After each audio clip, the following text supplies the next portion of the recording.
Oh, look, Hi, the record peeps. light's on. We finally started recording. Hi peeps! For this video, we're going to share with you our experience for buying second-hand car in Philippines. Oh, you want me to talk during the... I'm going to have to talk too. Okay, that'll bore everyone. How would you rate our experience, Nabi? Buying a second-hand vehicle? 70%. Yeah, 70%, and I'd rate it about 50%. We ended up buying the vehicle. We were successful in the end. We got a beautiful vehicle. We got a great price. All that stuff worked out. Really, finding it was the most difficult part. Yes. OLX is just... I won't ramble about it, but OLX is full of fake ads. It's full of guys that post 20, 30 vehicles for sale. Obviously, they don't own them. They're selling them for somebody else. Almost nobody replies to your messages when you send like questions or is it still available. In the simplest question, they don't reply. So Yes. it's hard to determine who's real and who isn't. Dealerships avoid them like the plague down there, especially in Manila. Almost everything is a scam. It's a fake. It's odometer altered. It's unreal. I've seen them doing it while we show up, like while we actually go to these places. They're working on them. And Yeah. why would you have the dash out, and why would you do this stuff? Yeah. So yeah, my advice is avoid most of those smaller dealerships. They're mostly just storage facilities. Garbage car, dirty. So, They don't even bother to clean we it. didn't. Well, obviously Manila's big. We couldn't cover everything, but where we did end up buying is at a place that's called Park and Sell. It's in Quezon, is it? In Manila, somewhere in that area. I think it was in Quezon. I don't remember. Oh, that's okay. So we did good to buy it there. Leading up to that, your basic requirements, you do a text message to LTO to inquire on the plate, and it comes back whether it's stolen or not, or valid, blah, blah, blah. It's We couldn't get it to work. registered, yeah. No matter, we tried both for phones, 2 separate accounts, but it just simply didn't work, and we can't figure out why it didn't work. I still think it's a postpaid account issue. If you have a postpaid account, it'll work. If it's a prepaid type phone, it won't work, and maybe it will from Manila. I don't know. Your results may vary.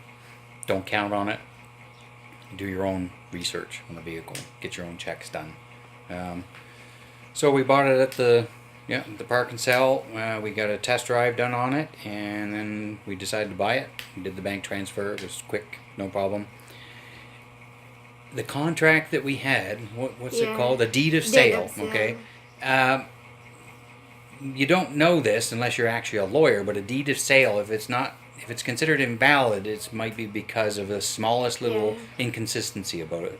And we ran into this with LTO when we tried to register it. The deed of sale didn't have the embossing done, meaning everything was done. The lawyer stamped it, he signed it, everyone signed it, but there's this silly little embossing. It's more like an imprint that occurs on the contract when they squash it with their little thing, which the contract was pre-drafted, right? And then we signed it and we left. We didn't think, I'm not a lawyer and I'm not from the Philippines. I don't know the particulars about a contract and what it should and shouldn't contain. So it was missing the little sequence, handwritten sequence number and the little date and these small little tiny boxes on the bottom left in a nonchalant way. You'd never assume there's a problem. Well, we didn't find out till months later trying to register the darn thing at LTO that, oh, they won't accept that. It's not valid. And they keep confusing it with the original or a copy of the contract. Yeah, that's why we argued. Because they couldn't. LTO it's just they kept saying, "Oh, this is a copy. We need the original. It's a copy. We need the original." And we're saying, well, that is the original, but they were using the wrong words. It's not a copy. They're basically trying to tell us that the contract wasn't valid. So we ended up having to go to another lawyer to say, lawyer, notary, same thing here. That one is valid and trust us and So we had to have another one done, an attachment, and explaining that it was embossing was not done by the previous notary. Yeah, and the Kind of next, silly. But that's the only way we could get it registered through LTO. And then the next problem that we run to is the Inspection. Yep. The stili. What is it? The what? The stillage. And stencil. The stenciling and the dyes and all Because this we other... cannot see the... Yeah. the first step, we got the vehicle, we came here to the province, and then we needed to do the transfer of the paper. So the original paperwork for the vehicle was in some office in Manila, one of the LTO offices. So the first step is you got to get transferred to your LTO office that you're deal with. So Yes. you go into the LTO and you have to have all this stuff in place, the copy of the contract, copy of this, copy of that, ORCR. and yeah, the original ORCR, they take copies there. You have to have your own copies, of course. Nobody does ID of the photocopying. owner. And then they send it in, and then it It's comes back confirmation. with validation of it, and yeah, confirmation. Yeah, Confirmation is what it's called. confirmation. But it took 2 months. 2 months. Almost 3. Yeah. Well, no, it wasn't almost 3. It was 2 months. It was 2 months. Yeah, that, It's crazy. So for 2 months we were driving the thing around, with no license, no nothing. There's nothing you can do about it. yeah, and Nothing. then the registration expired. Yeah. And of course there's fines and everything else for overdue stuff. You only have so many days to do it and blah blah. It just the foolishness continues. The bureaucracy craziness of it all just continues with HPG Highway Patrol Group. They're called HPG, Yeah. and So we can transfer to his name. We have to have a highway patrol clearance, right? And then here in Borongan we cannot get a clearance. They said because they don't have the not they, one guy, just one local But he is HPG the- guy that's so lazy he just wants to sit around He's and drink the boss coffee that- and just make excuses why he won't do something. Is what it comes down to, doesn't it? Yeah. That's what we ran but into. his main reason they don't have crime lab here, which is Yeah, crime that's lab. why, Crime lab. and they don't do 4 wheels. Four wheel. Yeah, they don't do import. Not they. Car. It's him. Him. But he is the boss. He is I know, the, but it's just still one guy. And of highway patrol. One guy that caused all this problem here. And then he made excuses. And then he seen the registration and said, "Oh, it's not a pickup. It's a truck or something." And wanted us to get a Wait, lawyer to don't. change the LTO registration information. Like, it's been registered since 2005, and he wants us to do that before he would even do anything. So we said, enough of that foolishness. We're going to Tacloban. And that's all we could do anyway. Go And- all the way to Tacloban. It's 4 hours drive from here. Drive it there illegally. You have no other choice. You can't tow it, right? So you drive it there, and then we go to HPG there, and the foolishness continues. I mean, then they couldn't find this VIN number of the engine, of course, because it's a North American car. A VIN number is incidental on an engine. It's almost not even findable. It's not intended to be found, really. I mean, it may or may not exist, but nobody knows where it is. So we had, To look because it's a around. Ford, I think it's the last 8 or 6 digits of the VIN number are the same as the engine number. So what the guy at the Ford dealership ended up doing was scribing the chassis number as the engine number. He just scribed the last. Yeah, so we ended up going 6 to digits. Ford in Tacloban. Yeah, that's to the do crime the lab.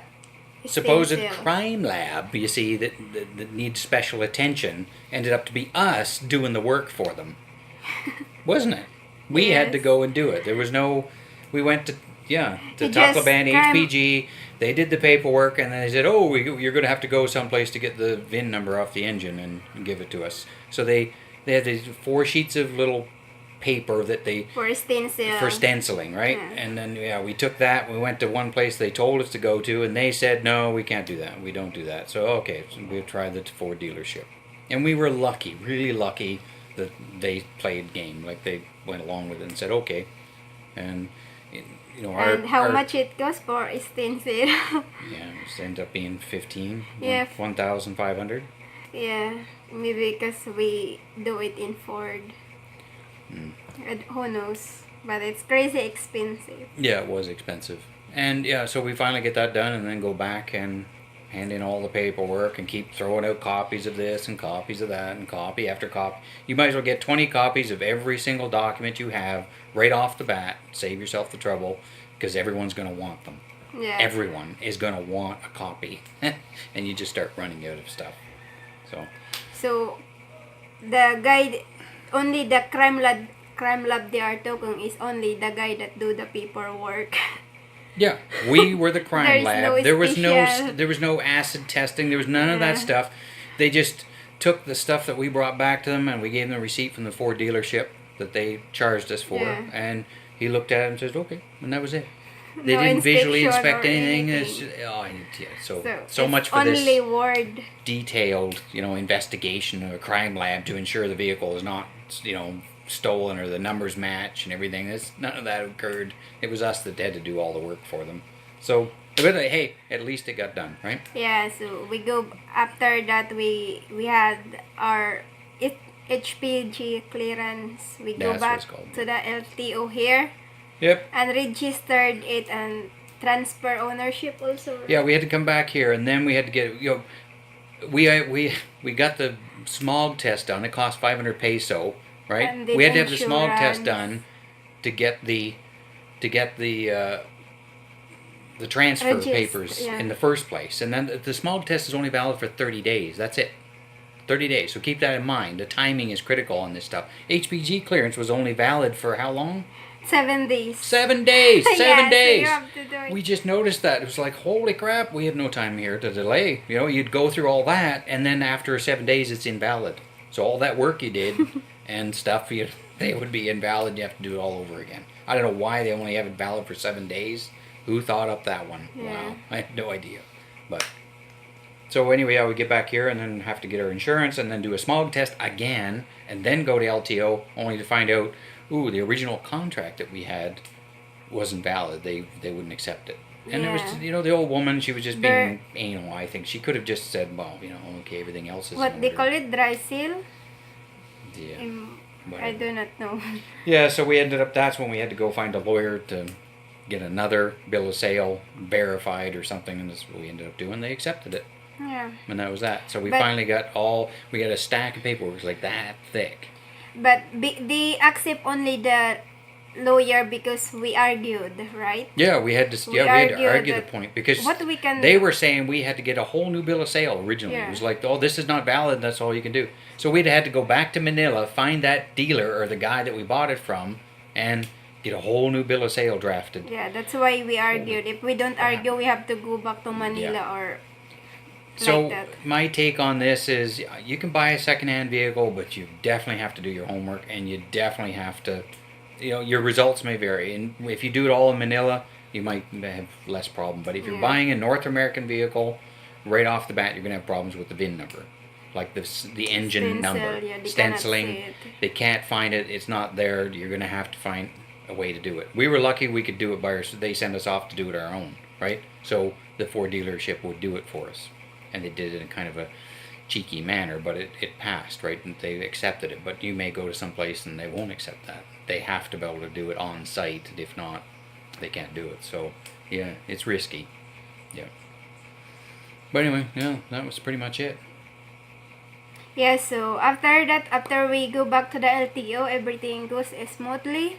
After our lawyer here, the notary, do the embossing, I think you're dragging this on now. It's over. and then it's We said everything we need to say. They're already hung up now. They moved on to other things.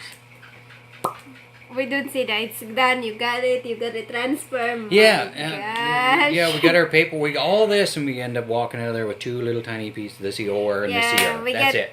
Two little pieces of paper. We went from a stack of 50 pieces of paper, copies of everything, and Yeah, then we and- walk out with just tiny. Yeah, we get brand new ORCR. Yeah. That's what they gave us after the almost 50 paperwork. So, yeah, my take on this is definitely do your research first. Make sure the vehicle is cleared first. Don't trust those OLX. Most of the OLX content is just garbage. I'm telling you, it is. It's just not real. And you end up going to a dealer or whatever, then go to a park and sell.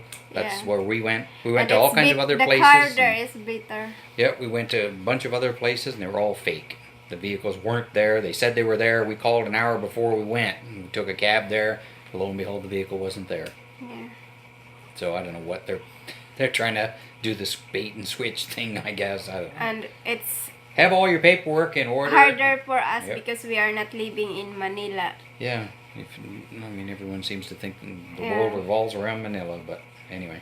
We are not living in Manila, so we have time. Okay. How long is this video now? Okay, let's start. So, thank you for watching, guys. Too long. Bye. Bye-bye.